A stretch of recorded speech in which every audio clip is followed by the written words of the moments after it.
expressway na imefanywa na Mheshimiwa Uhuru Kenyatta.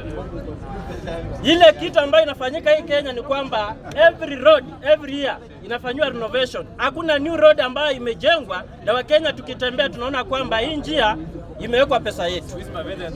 So tunasema hivi, ama vijana vile kuna last year June vijana walikuwa hapa hivi wakisema Ruto must go. Na baba akaingia akasema aende wapi, mpe time. Baba sasa amerudi, amesema amerudi nyumbani. Na supporters wake wengi pia wanasema wanangoja mwelekeo wa baba. Mimi nikiangalia watu wote vile wameshikana, naomba sana Mheshimiwa William Ruto, rais wetu, na Raila Odinga washikana hadi 2027. Wakishikana hivyo, vijana ambao waliudhika na hii uongozi wa Mheshimiwa William Ruto, tusimame kando pia tujipange. Na pia tumeona former Vice President Mheshimiwa Uhuru Kenyatta na chama yake ya Jubilee wanaleta Mheshimiwa Matiang'i. Karibu sana. Hao watu tunawajua pande zote. Sasa vijana ama wale ambao wako na like minded kuongoza hii Kenya, jipageni na vyama. Chama ikuwe moja. Na hiyo chama tutaikuja tuanzia hapa. Inject ni chama ambayo inaongozwa na Morara, yes iko, lakini approval bado. Sasa sisi tunasema hivi, by 2027 vijana ambao wanataka kuongoza hii Kenya, kujeni hapa tuanze kujitokeza mapema kama mimi nimejitokeza, na previous election ilikuwa kwa debe. Na kuna chama ambayo inakuja pia ya vijana, inaitwa pia REM. Iko reserved, imeenda, constitution imepita, sasa tumengoja tu kupeleka manifesto na ideology. Hiyo yote ikipita, tutakuja tufae t-shirts hapa na tuseme kwamba bunge la Mwananchi tuko na chama ya vijana kama ndio utaiondosa kabisa. Na tutaita viongozi ambao wameform vyama ya vijana kama Mrara, tufanye coalition. Tukifanya coalition by 2027, William pamoja na Raila Odinga waunde coalition, na vijana pia tuunde coalition, na tukuwe na president pale 2027. Tukishinda ni sawa, tusiposhinda tutakuwa na force by 2032. Si ndio hiyo? Kweli.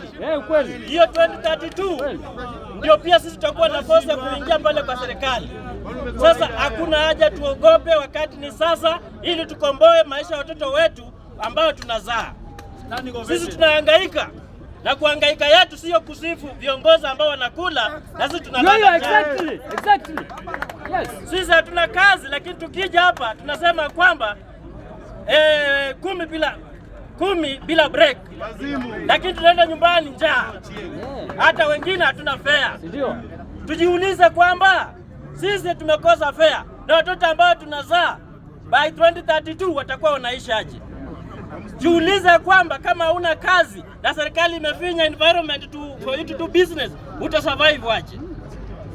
Vijana wenzangu, na appeal to the Kenyan nation ya kwamba it is our time we focus and realize kwamba wazee ambao walitangulia wametupoteza.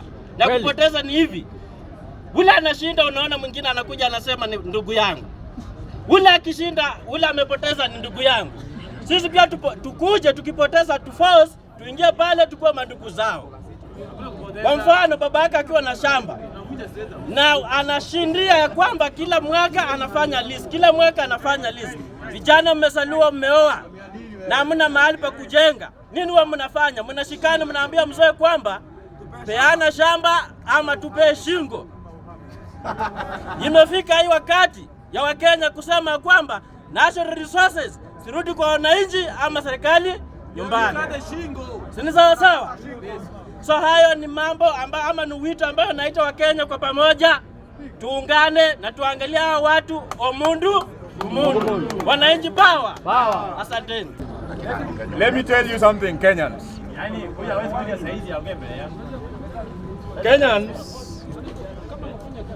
There is a story which you are borrowing, but you are borrowing a rotten story. The moment you are saying that Baba is back to fight the government of KK, my friend, you are wet dreaming. You can't tell us, and Baba said it the other day, that if it were not His Excellency Dr. William Ruto, the 22 seats and slots he got would have been 0 or 3. So you can't tell me, and you can't tell us here, that His Excellency Dr. William Samoei Ruto can be fought again by Raila Odinga. My friend, you are dreaming. This government is running all. 2, you must learn. And I said that you are political toddlers. They are political toddlers here. Yeah. I'll put it right so that you understand. Because you may not be understanding. Politically, I'm allowed to use. Okay. Young boys and girls, young parliamentarians here. A fake rebel. You are not a thug. I am telling you for free. There is this idea that the national government is doing nothing. The national government is doing more than enough. Where do you come from? Wait and listen. Being a heckler is a problem. I'm not from Moma. The reason as why I'm telling you so is that Let us not be intimidative. you can't intimidate me. I am intimidatable. You can't intimidate me. Yeah. So I cannot even run away from here. I'm telling you for free that the problems you are blaming the national government, I want you to look at it this way. You have your very own son, brothers and sisters, running this government at different capacities. County government and national government. Under the national government, you have 3 arms where your neighbor, your friend, your senator, your whichever falls. Why is it that you've never taken these blames to your very own sons and daughters serving at different capacities? The other day when Ruto and the team were doing reshuffling, some were saying, oh, our area is targeted. Which area is being targeted? Why are they being targeted? Because they are not qualified for such positions. Yeah. All right. I know you will make noise. You will make noise, but you will not intimidate me. I am telling you for free. Before you make noise to the national government, that the national government is doing nothing, check your area MCA. You elected a class 2, and you expect a class 2 to legislate things written in English.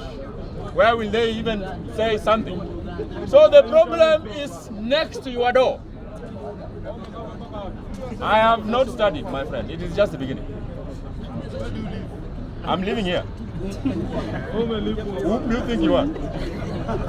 Anyway, I'm telling you for free, fellow Kenyans, the problems you are having are next to you. So I don't have a PhD. Safety as a neighboring state is not safe. Anything, I know you will make noise because given time you can't speak. I know I'm irrelevant, but you are more irrelevant by the way.